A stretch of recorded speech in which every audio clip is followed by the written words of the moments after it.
स्वामी जितेंद्रानंद सरस्वती जी, सीधे आपके पास आते हुए, ज्ञानवापी पर आंदोलन नहीं करेगा संघ, मोहन भागवत जी की ओर से स्पष्ट कह दिया गया है। अब आप लोगों की क्या होगी रणनीति आगे की? संघ ने आंदोलन किया कब है?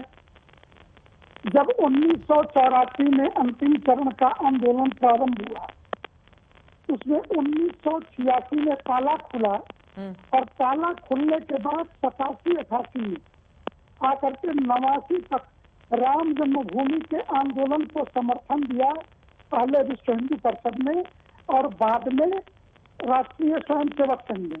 1989 के पालमपुर प्रस्ताव के जरिए भारतीय जनता पार्टी ने श्री राम जन्मभूमि के विषय का समर्थन किया। संघ समाज का एक संगठन है, हिंदू समाज का, और उसका अपना विस्तृत आयाम है। दुनिया के 100-125 देशों में जहाँ भी हिंदू निवास करता है, ये उनके बीच काम करता है। सनातन हिंदू धर्म का सीधा संबंध उनके धर्माचार्यों से है। धर्माचार्य अगर निर्णय लेंगे कि हमें इस मुद्दे पे आंदोलन करना है। दूसरी चित्रा जी, मैं आपसे एक बात पूछता हूँ, हमें आंदोलन करने की जरूरत क्या है?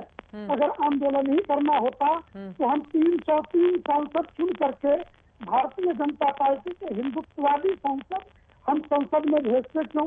क्या हम उनके माध्यम से अपनी बात कहने में सक्षम नहीं है? मैं अभी वारिस पठान जी को सुन रहा था।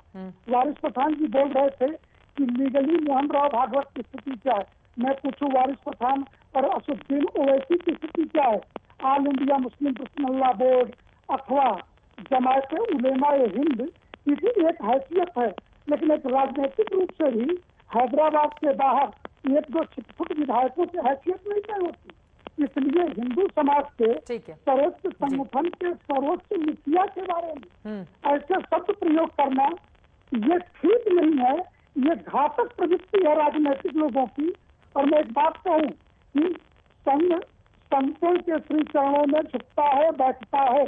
संतों को जब आवश्यकता महसूस होगी इस संपूर्ण विषय में कि हमें अब संघ का समर्थन चाहिए, तो हम वार्ता करेंगे।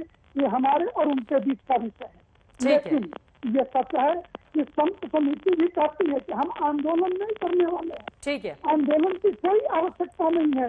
मैं तो आपके चैनल के माध्यम से एक नई बात कह रहा हूँ, 24 घंटे ये काशी ज्ञानवापी को मीडिया के कैमरे के लिए प्रशासन अनुमति दे दे, सुप्रीम कोर्ट अनुमति दे दे और कैमरा पूरी दुनिया को दिखा दे कि उस ज्ञानवापी के परिसर की सच्चाई क्या है। अब तो सारी तस्वीरें सामने आ चुकी हैं स्वामी जी। ठीक है, आपने जो सवाल यहाँ पर खड़े किए हैं कि आंदोलन की जरूरत नहीं है, ये सवाल तो महत्वपूर्ण है। पहले आंदोलन आप लोगों ने इसलिए किया क्योंकि केंद्र और राज्य में अलग अलग सरकारें थी। अब तो वहां पर भी बीजेपी है, यहाँ पर भी बीजेपी है, तो आंदोलन किसके खिलाफ करेंगे आप लोग?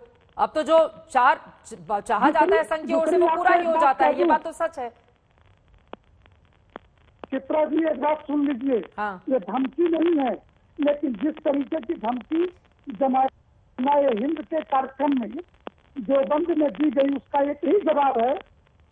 हम काशी के साधु संत सन्यासी और काशी के आम नागरिक और भक्त काशी का मसला सुलझाने में सक्षम है। ठीक है। और इतिहास में भी 1809-10 के जिसको कहा जाता है कि लाख भैरव का दंगा, वो मुसलमानों को याद करके रखना चाहिए। आप हमें धमकी दे के मजबूर मत करिए। ठीक है, हम इतना ही कह रहे हैं। मोहन भागवत जी लेकिन ये कह रहे हैं कि कोर्ट पर भरोसा रखिए, कोर्ट से जो भी फैसला है उसका स्वागत कीजिए, उसका समर्थन कीजिए, उस पर सवाल मत उठाइए। मोहन भागवत जी की ओर से यही कहा गया है। लेकिन सीधे अभिजीत द्विवेदी जी आपके पास आते हुए, उसके बाद अतीकुर रहमान साहब, मैं फौरन आपके पास आऊंगी। अभिजीत द्विवेदी जी, संघ तो पीछे से शामिल हो जाता है ना, जैसा कि जितेंद्रानंद सरस्वती जी ने अभी कहा है। अयोध्या वाले मामले में जब लगा कि देश की भावनाएं अब किस तरफ आगे बढ़ रही हैं, तो संघ पीछे से शामिल हो गया।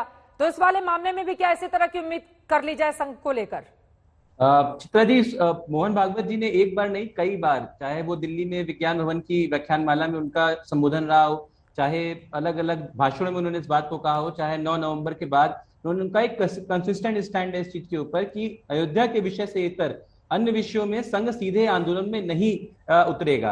और वहां पर उन्होंने अभी भी उन्होंने बहुत ही सीधे और साफ शब्दों में बोला कि समन्वय से, सौहार्दपूर्ण तरीके से इस समस्या का समाधान करने के लिए हम लोग को प्रयास करना चाहिए। इसके अलावा संवैधानिक व्यवस्था के तहत जो अधिकार मिले हैं राइट टू सीक जस्टिस, जिस तरीके से रूल ऑफ लॉ होना चाहिए उसको ध्यान में रखते हुए यदि कोर्ट इत्यादि के माध्यम से पवित्र एक कोर्ट को उन्होंने भागवत जी ने बोला कि एक पवित्र संस्था के रूप में उसका जो भी आदेश होगा, चाहे वो मुस्लिम पक्ष की तरफ आदेश हो अथवा हिंदू पक्ष की तरफ आदेश हो, उसको सहर्ष स्वीकार करते हुए पूरी संवेदना के साथ स्वीकार अगर करते हुए असदुद्दीन ओवैसी की बातों का अगर हम लें तो उनकी ओर से तो यही कहा जा रहा है कि ज्ञानवापी ले लो, बाकी पर चुप रहो, कुछ इस तरह का माहौल, क्योंकि वो कह रहे हैं बाबरी विध्वंस जिस तरह से हुआ ज्ञानवापी पर भी कुछ वही नीयत दिखाई दे रही है इस वक्त। जी देखिए, अयोध्या के विषय में संघ एक बहुत ही विशेष समय में और बहुत ही विशेष स्थितियों में जुड़ा था। ऐसा नहीं था कि एक लंबे समय से, चाहे अयोध्या का विषय हो चाहे ज्ञानवापी का। जैसे ज्ञानवापी के विषय में भी भागवत जी ने साफ साफ कहा कि कुछ ऐतिहासिक तथ्य हैं जिनको हम नहीं बदल सकते, वो चाहे हम किताबों को देखें, चाहे हम हिस्टोरिक डॉक्यूमेंट्स को देखें, चाहे गैजेट्स को देखें, हमें चीजें एकदम स्पष्ट रूप से दिख रही हैं। और वो आंदोलन कोई ऐसा नहीं है कि संघ उन आंदोलनों को जो है जन्म दे रहा है, वो समाज की भावना है, समाज से जुड़े अलग पक्षों का मत है। और अगर कुछ लोग, कुछ नागरिक अगर अपने अधिकारों का प्रयोग करते हुए, संविधान द्वारा प्रदत्त अधिकारों का प्रयोग करते हुए उन चीजों को परस्यू करना चाहते हैं तो अच्छा है, लेकिन उसके पहले भी भागवत जी का ये कहना है कि हम लोग सौहार्दपूर्ण तरीके से इसको सॉल्व करें।